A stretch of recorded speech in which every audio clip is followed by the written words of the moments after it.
राधे राधे दोस्तों, आज मैं आपको कार्तिक मास माहात्म्य में 35वां अध्याय सुनाने जा रही हूँ। शिवा गिरा शंकर सुवन, शंभु शुक्र मुनि व्यास, तुलसी माता सुमर कर, लिखे बाके कुछ दास। इतनी कथा सुनकर ऋषिवर कहने लगे, हे सूत जी, अब हम आपसे तुलसी जी के विवाह की विधि पूछना चाहते हैं, कृपया करके वर्णन कीजिए।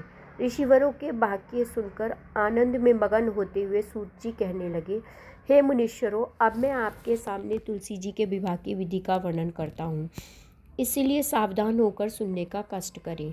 जब उत्तरायण रवि हो, गुरु शुक्र का उदय हो, विवाह के नक्षत्रों और विशेषकर पूर्णिमा हो अथवा कार्तिक का महीना व भीष्म पंचक हो, तब तुलसी वन में वह अपने घर में सुंदर मंडप और उत्तम हवन कुंड के सहित मनोहर वेदी की रचना करता हुआ ऋत्विज ब्राह्मणों का जो विद्वान और राग द्वेष आदि से रहित हो निमंत्रित करे और गृह यज्ञ आरंभ करता हुआ मातृकाओं की पूजा करे।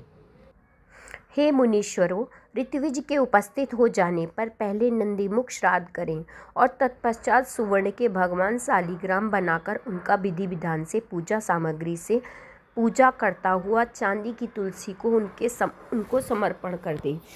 इस प्रकार विवाह विधि से तुलसी जी का पाणी ग्रहण कराने के पश्चात विधि पूर्वक होम करें और उसके बाद सप्तनीक यजमान भाई बंधु और सेवकों के साथ चारों ऋतुवजों के सहित विष्णु भगवान की प्रेम से प्रदक्षिणा करता हुआ शांति पाठ और मंगल गान करें। उस समय स्त्रियों के मंगल गान के सहित भेरी आदि बाजे भी बजवाने चाहिए।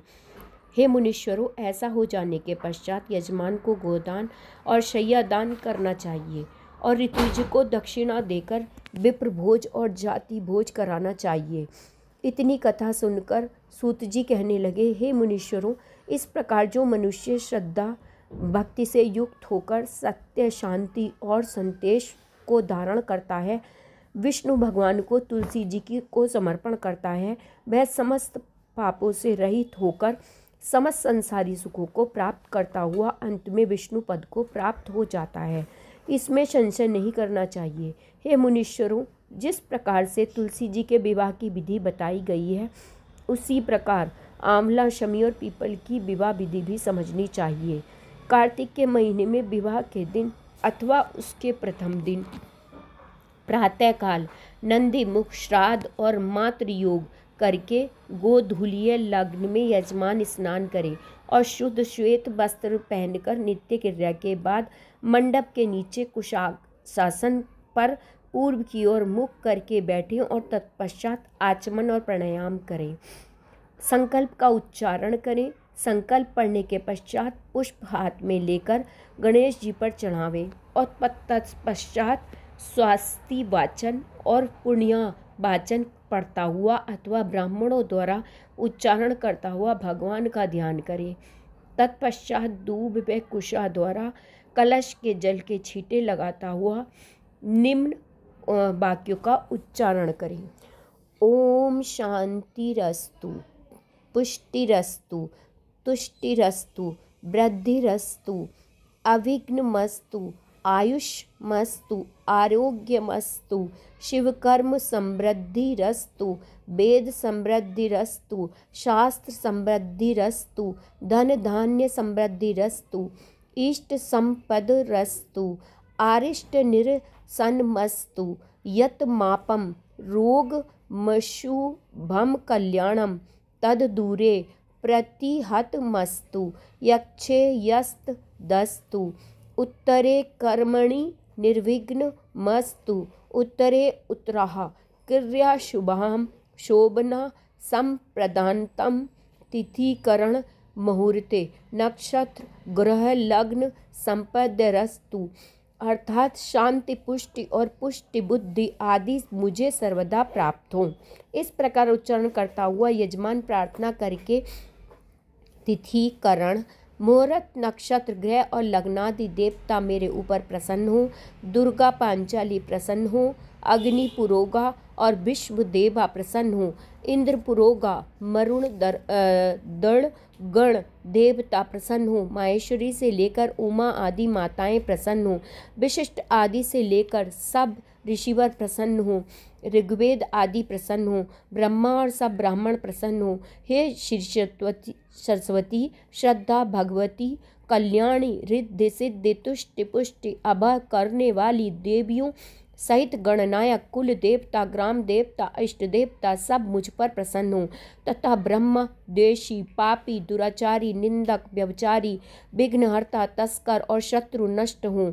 घोर नरकों का शमन हो और शुभ कर्मों का उदय हो। जल, ऋतु, औषधियाँ, नदी, पहाड़, अतिथि, अग्नि, आहुतियाँ, दिन रात, घटी और पल आदि मेरे लिए कल्याण करने वाले हों।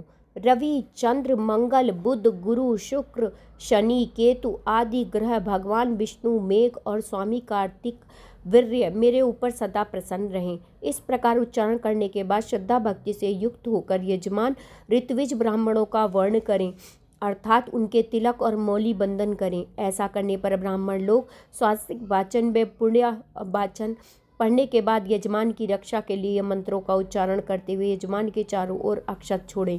इस तरह करने के बाद आचार्य जल का स्पर्श करके यजमान के मौली बांधे और तिलक करके इसके बाद सूर्य आदि ग्रहों का आवाहन और पूजन करें। तत्पश्चात पंच, पल्लव और सुपारी आदि पूजा सामग्री से कलश का स्थापन और पूजन करें। उपयुक्त मंत्र से कलश प्रार्थना के बाद में आचार्य तुलसी जी के बिरले पर मंडप करके विवाहित विधि अनुसार वेदी बनावे और तत्पश्चात सर्वोभद्र मंडल पर स्वर्ण के भगवान शालिग्राम और तुलसी के वृक्ष की स्थापना करें।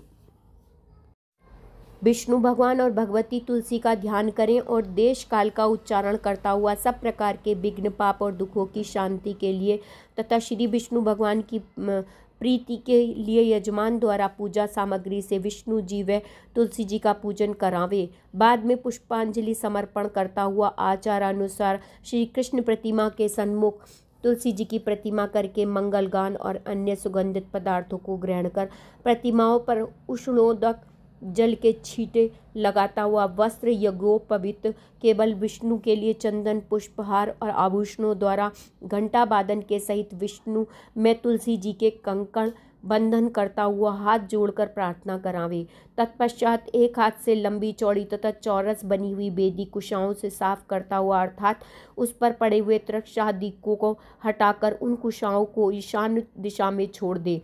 इसके बाद गोबर से उस बेदी को लीप कर सुप्रे से घी होमने वाले पात्र से उस पर उत्तराक्षर 3 लकीरें खींचते हुए उससे अनामिका अंगूठा द्वारा थोड़ी सी मिट्टी लेकर इसे फेंक दें और तत्पश्चात बेदी पर जल के छींटे लगाकर दूसरे कांसी के पात्र के काढ़े हुए कांसी के पात्र में अग्नि मंगाएं और इसके बाद ओम अग्नि दूत पुरो दबे हत्या बह मुप मुतबे देवा आशादि याद्य उपयुक्त मंत्र से प्रार्थना करते हुए उनकी अग्नि की रक्षा के निमित्त कुछ समिगा बेदी पर जल के छींटे लगा दें। इस प्रकार अग्नि का पूजन स्थापना हो जाने के बाद आचार्य यजमान के हाथों से पाद पात्र दिलाकर ओम पादे विष्णु नमः इस मंत्र का उच्चारण करता हुआ विष्णु भगवान के पैरों को धुलवा दे और दूध, अक्षत और चंदन आदि से युक्त अर्ध पात्र द्वारा विष्णु भगवान को आचमनीय दिलवा दे। बाद में कांसे के पात्र में दही, मधु और घी मिलाकर कांसी के पात्र से ढकता हुआ उसे यजमान के हाथ में देवें और ओम मधुपर्को मधुपर्क ऐसा उच्चारण करके मधुपर्क ग्रहण तम वासुदेव नमस्तुसे इस मंत्र से भगवान के मधुपरक संपन्न करते हुए पुनः आचमन करा दें। इस तरह भगवान का पादादि समर्पण कराने के बाद आचार्य यजमान को आचमन और प्राणायाम करने को कहे और तत्पश्चात संकल्प पढ़ता हुआ यजमान से भगवान तुलसी का विवाह करने को कहें और उसके बाद इस प्रकार यथाशक्ति पूजन करने के बाद तुलसी प्रतिमा के सम्मुख विष्णु भगवान की प्रतिमा करें और तत्पश्चात मध्य में अंतःपट करते हुए मंगलाष्टक पढ़ें। मंगल श्लोक पढ़कर अंतःपट को हटाता हुआ आचार्य अक्षत छोड़ें और तत्पश्चात यजमान को उत्तर मुख बैठाकर आचमन प्राणायाम करता हुआ शंख में दुर्वा अक्षत फल पुष्प चंदन और जल लेकर संकल्प का उच्चारण करता हुआ उसके द्वारा यजमान श्री तुलसी को विष्णु भगवान के समर्पण करा दें। इस तरह संकल्प उच्चारण करता हुआ विष्णु देव के आगे जल सहित अक्षत छोड़ें। विष्णु भगवान की प्रार्थना करता हुआ मंत्रों से तुलसी जी की प्रार्थना करें। इस प्रकार प्रार्थना सहित तुलसी जी का विष्णु भगवान के समर्पण कर देने के पश्चात यजमान यथाशक्ति दक्षिणा समर्पण करें और ऋत्विज लोग उस समय शांति पाठ और वेद मंत्रों का उच्चारण करें। यहीं पर मेरा कार्तिक मास महात्म्य अध्याय 35वां समाप्त होता है। मैं अगले वर्ष अगले अध्याय में फिर मिलती हूँ। तब तक के लिए राधे राधे।